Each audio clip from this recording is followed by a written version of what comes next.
देखिए, भारतीय जनता पार्टी के लोग कोई काम तो करते नहीं, न देश के लिए न उत्तर प्रदेश के लिए। इन्होंने अभी तक कोई भी काम नहीं किया है।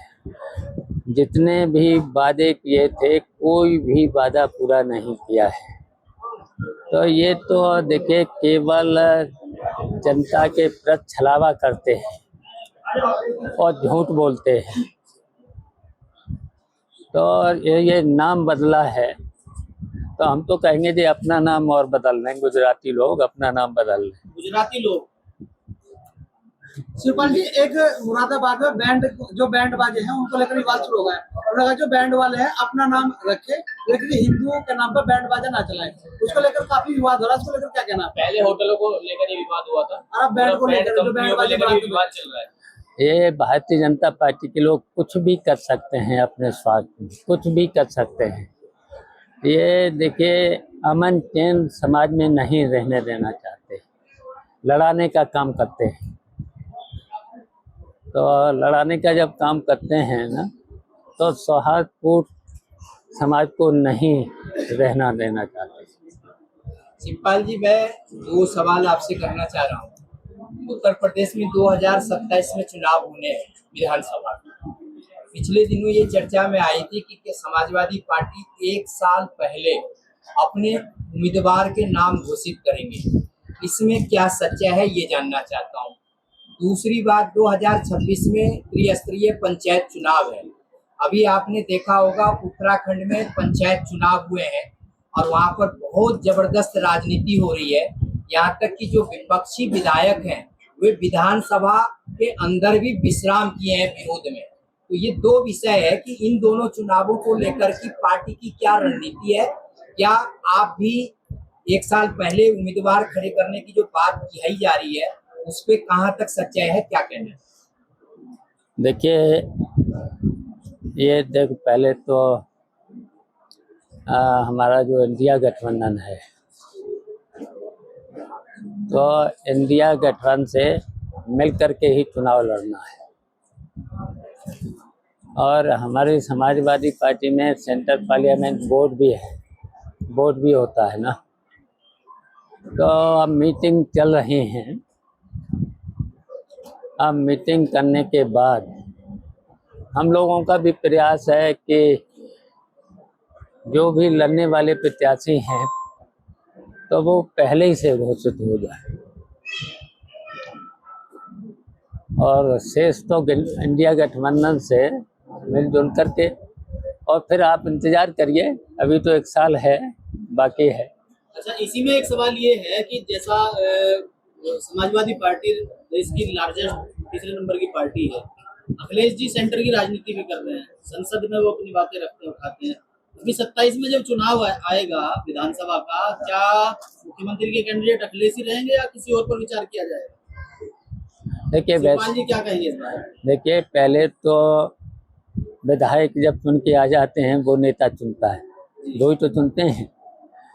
लेकिन तब भी हम लोग चाहते हैं कि जब भी सरकार भारतीय जनता पार्टी को हटा करके अखिलेश यादव को ही मुख्यमंत्री बनना चाहिए। शिवपाल जी, बीजेपी के पूर्व विधायक संजय सोमन का कहना है जो वे चूंकि कुछ जिले पाकिस्तान बन गए, उसको लेकर क्या कहना आपका? तो उनका कहना यह है जो आबादी बढ़ती जा रही है, जो पाकिस्तान बन गए हैं, जो मुस्लिम आबादी है वो लगातार बढ़ती जा रही है। तो उनका स्वभाव तो जानते ही हो। हाँ, उनका ठिकाना तो है नहीं, कब कहाँ चले जाएं। हमारे साथ भी बहुत दिन रहे ही है। अपने स्वार्थ में ये कुछ भी कर सकते हैं और इनका चरित्र सब लोग जानते हैं। शिवपाल जी, आपके पीढ़ी को लेकर लगातार अलग अलग परिभाषाएं आती है। कोई परिवार डेवलपमेंट अथॉरिटी बताता है, कोई कुछ बताता है। कभी कभी अखिलेश यादव आधी आबादी बता देते हैं, कभी कहते हैं कि महिलाओं को हिस्सेदारी देंगे। पीढ़ी की फुल फॉर्म क्या है, जानना चाहते हैं, क्योंकि यही पीढ़ी है जिसने आपको देश की तीसरी सबसे बड़ी पार्टी। तो इसी से तो घबराहट है भारतीय जनता पार्टी को, पीडीआई से तो घबराहट है। और पीडीआई का मतलब पिछड़ा, दलित, अल्पसंख्यक और इसके अलावा समाजवादी पार्टी, समाजवादी पार्टी जब से बनी है तो समाजवादी पार्टी में तो सभी रहे हैं, और ये समाजवादी पार्टी लोहिया से लेके जयप्रकाश से लेकर के कपिल देव से लेकर के और सभी वर्ग के लोग, और यहाँ तक कि महिलाओं को भी नेताजी ने पहले शुरुआत करी थी, महिलाओं को भी, और महिलाओं के अलावा भी जो सवर्ण जात के लोग हैं, जो पिछड़े हैं, बहुत पीछे हैं, नेताजी ने 10% उनके लिए भी कोटा रखा था। तो इस तरीके से देखिए, अब इसी से तो पीटीआई से तो घबराई हुई है, पिछड़ा, दलित, अल्पसंख्यक, और इसके साथ साथ अंगड़े भी हैं इसमें, ऐसा नहीं, अंगड़े भी हैं, पिछड़े भी हैं, सभी लोग हैं। लेकिन जो वोट चोरी का इस समय मुद्दा बहुत चौरस है, उसको लेकर क्या कहेंगे? वोट चोरी हो रही है जिसको लेकर राहुल गांधी भी लगातार, अब तो पोल खुल गई है, अब तो लोकसभा में नारा ही दिया है, वोट चोर गद्दी छोड़, यही नारा चला, यही अब पूरे देश में चलेगा।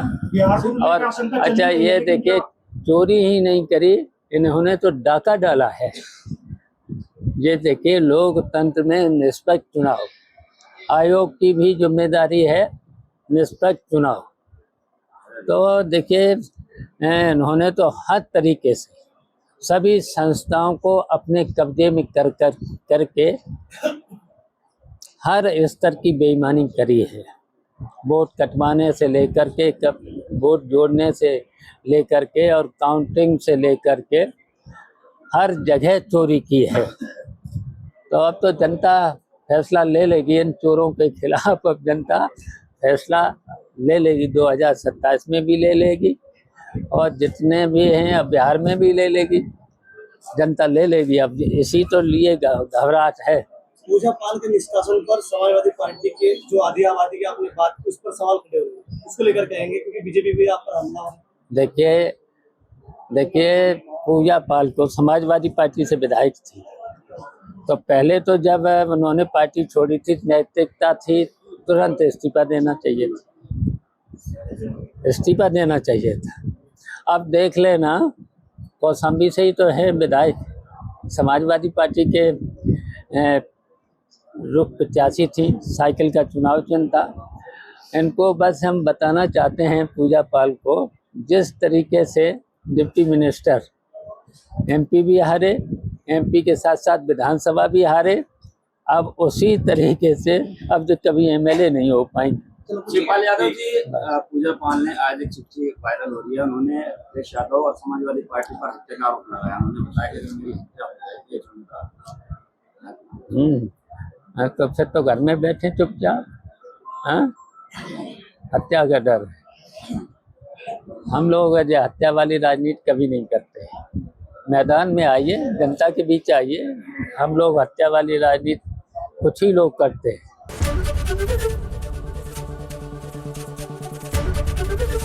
एबीपी गंगा, खबर आपकी, जुबान आपकी।